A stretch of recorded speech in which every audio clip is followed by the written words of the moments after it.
Hello, good morning students. आज अपन history का second lesson sources of history पढ़ेंगे। तो सोर्सेस ऑफ हिस्ट्री मीन्स जिन चीज़ों की वजह से अपने को हिस्ट्री के बारे में इंफॉर्मेशन मिलती है उनके बारे में इस लेसन में पढ़ना है। तो इसमें क्या क्या पढ़ना है देखो।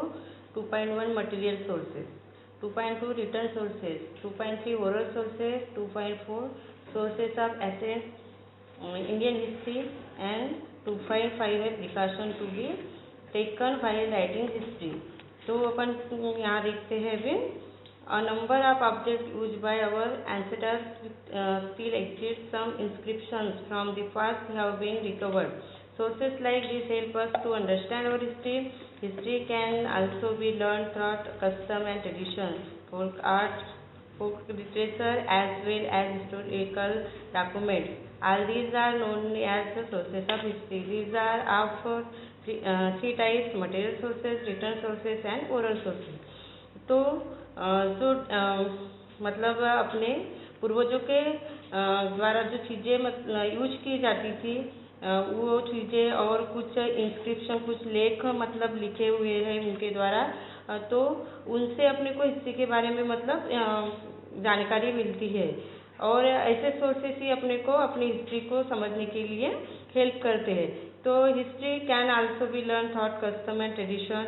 तो हिस्ट्री ऐसे सोर्सेस से अपन उस समय में किस तरह रूढ़ी परंपराएं मतलब लोग फॉलो करते थे, फोक आर्ट किस तरह लोक कलाएँ थी, अपना लोक संगीत या लोक लिटरेचर जो है वो किस तरह मतलब था उस पीरियड में, इसके बारे में अपने को पता चलता है। और इनको अपन हिस्टोरिकल डॉक्यूमेंट्स भी बोल सकते हैं। All these are known as sources of history. और ये सारी चीज़ें सोर्सेस ऑफ हिस्ट्री करके पहचानी जाती है, इनको हिस्ट्री के सोर्सेज बोला जाता है। तो इसमें 3 टाइप्स बताए हैं। These are of 3 types: material sources, written sources and oral sources. और ये अपन 5th में भी देखे हैं। तो कैन यू टेल, क्या आप बता सकते हो? Structure such as forts, rock cut caves, सुप्ता etcetera are known as material sources of history.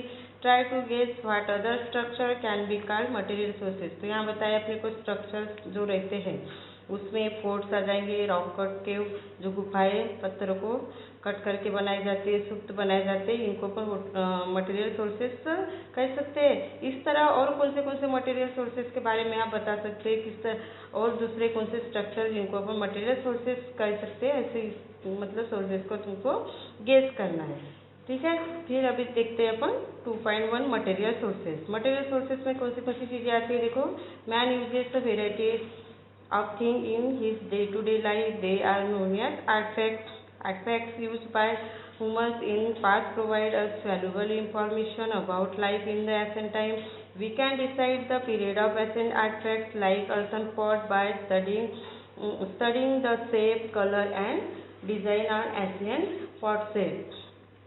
तो इंसान को अपने मतलब डेली लाइफ में बहुत सी चीज़ों की ज़रूरतें गिरती है और बहुत सी चीज़ों का वो यूज करता है। तो ऐसी चीज़ों को अपन आर्टफैक्ट्स बोल सकते हैं। और ये आर्टफैक्ट्स क्या है, जो उस पीरियड के इंसानों ने या मानव ने यूज किया था, उससे अपने को बहुत ही महत्वपूर्ण जानकारी मिलती है उनके लाइफ जीने के स्टाइल के बारे में। तो अपन उस समय के आर्टफैक्ट्स में कौन सी चीज़ों का यूज होता है, कौन से चीज़ें इंक्लूड होती है वो बताया है यहाँ। लाइक अर्थन पॉट, जो मिट्टी के बर्तन बनाए जाते थे, तो उनका शेप, उनका कलर, उनकी डिज़ाइन से उस पीरियड में किस तरह की आर्ट पॉट बनाने के लिए यूज की जाती थी उसकी जानकारी अपने को मिलती है। The ornaments and other artifacts through light on social interaction. We get information about the diet of the people from the remains of food grains, seeds and bones of animals found in excavation.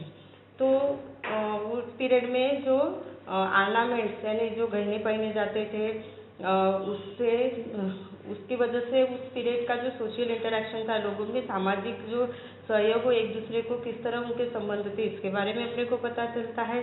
और साथ साथ में उनका जो अनाज उस period में किस तरह का खाना खाते थे या कौन से अनाज का यूज करते थे, उससे वो जानकारी मिलती है। किस तरह के सीड यूज करते थे, उस साथ साथ में जो पुरातन जो शास्त्र अपना विभाग है वो जो एक्सकेवेशन का उत्खनन का काम करता है, उसमें फ्रूट गेंस मिलते हैं, सीड और एनिमल्स के बोन्स मिलते हैं। तो इससे भी अपने को उस पीरियड की जानकारी मिलती है। Also we find the remains of houses and building built in different historical period. We also find ancient coins and seals. All these give us information about human activities in the past. All such artifacts, articles, monuments are there. Ruins are called the material sources. तो excavation में buildings और houses के remains parts मिलते हैं। तो इसकी वजह से भी अपने को उस पीरियड के मतलब उस ऐतिहासिक पीरियड के बारे में अपने को जानकारी मिलती है कि उस समय में किस तरह की बिल्डिंग्स बनाई जाती थी, कौन सा मटेरियल यूज किया जाता था, इसकी अपन गेसिंग लगा सकते हैं। वी आल्सो फाइंड अपने को एक्सकेवेशन में एशियन कॉइन्स भी मिले, राजाओं के सील भी मिले हैं। तो ये सारी चीज़ें अपने को ह्यूमन एक्टिविटीज़ के बारे में इंफॉर्मेशन देती है और इनको मटेरियल सोर्सेस अपन कह सकते हैं हिस्ट्री के। यहाँ बताया है उसमें कौन सी चीज़ें आती है, आर्टिफैक्ट्स, आर्टिकल्स, मोनूमेंट्स, और ये सारी चीज़ें मटेरियल सोर्सेज में इंक्लूड होती है। तो डू यू नो, क्या आप जानते हो, food grains do not last long, they get easily infested and turn into powder. तो जो अनाज है ये ज़्यादा देर तक मतलब ज़्यादा लॉन्ग पीरियड तक टिक नहीं सकता, तो वो इजीली इन्फेस्टेड में ख़राब हो जाता है, उनमें कीड़े लग जाते हैं और उसको पाउडर में टर्न हो जाते हैं। In ancient time people use to roast food grain before grinding them. तो पुराने ज़माने में लोग क्या करते थे, ये फूड ग्रेन्स को पाउडर करने के पहले उनको रोस्ट करते थे, मतलब भूनते थे। If a few grain got charred while roasting they were thrown away.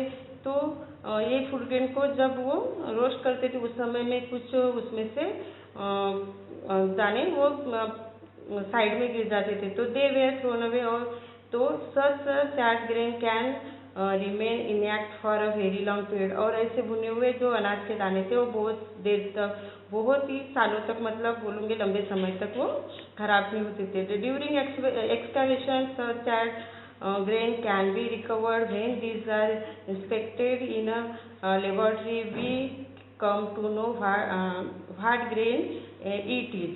तो ऐसे जो अनाज के दाने, कुछ दाने थे वो उत्खनन के समय में मतलब शास्त्रज्ञ लोगों को मिले हैं और उनको उन्होंने लेबोरेटरी में उसके ऊपर एग्जामिन करके वो किस पीरियड में या किस चीज़ के दाने हैं, किस पीरियड में उनका प्रोडक्शन लिया गया, इसके बारे में गेसिंग लगाए हैं। तो यहाँ और बताया अपने को, do you know, return sources of history include inscription, card on temple walls of rock cut caves and rocks, inscription of copper plates, pots, bricks, and on writing sheet made from palm leaves and birch bark etc. तो जो return sources है history के में कौन सी चीज़ों को include किया गया है, inscription, card and temple walls. जो मंदिरों को दीवारों पे इंस्क्रिप्शन लिखे, दीवारों पे और पत्थरों को काट के जो गुहाएं बनाए हैं उनके ऊपर जो इंस्क्रिप्शन लिखे उनका भी समावेश मतलब रिटर्न सोर्सेस में होता है। उसके साथ साथ में कॉपर प्लेट पे इंस्क्रिप्शन लिखे हुए हैं, ब्रिक्स पे साथ साथ में राइटिंग शीट जो प्लाम लीव्स और ब्रिच बार्क मीन्स भोजपत्र, जिसको अपन भोजपत्र बोलते हैं, उसका यूज किया जाता है। उन चीज़ों पे उस समय में लिख के रखे हैं, उन बातों का रिटर्न सोर्सेस में समावेश होता है। अभी 2.2 written sources. The stone age people have recorded many events and express their emotion in painting on rock. It was only after thousand of years that man learn the art of writing. तो जो stone age में जीवन जीने वाला जो इंसान था, stone age में अश्वयुग होता है, तो इसने अपने जो एक्सप्रेशन मतलब अपने इमोशन को एक्सप्रेशन करने के लिए, उनको दर्शाने के लिए पत्थरों के ऊपर पेंटिंग निकाला है। और पेंटिंग निकालने के लिए उन्होंने सिम्बॉल्स का यूज किया, क्योंकि उनको लिखने की जो आर्ट थी वो मालूम नहीं थी। तो it was only after thousand of years that man learn the art of writing. इसके मतलब स्टोन एज के हजारों सालों के बाद में इंसान को लिखने की कला अवगत हुई। In the beginning, humans used symbol and sign to record their thoughts and ideas. However, it took thousands of years for a script to develop from this.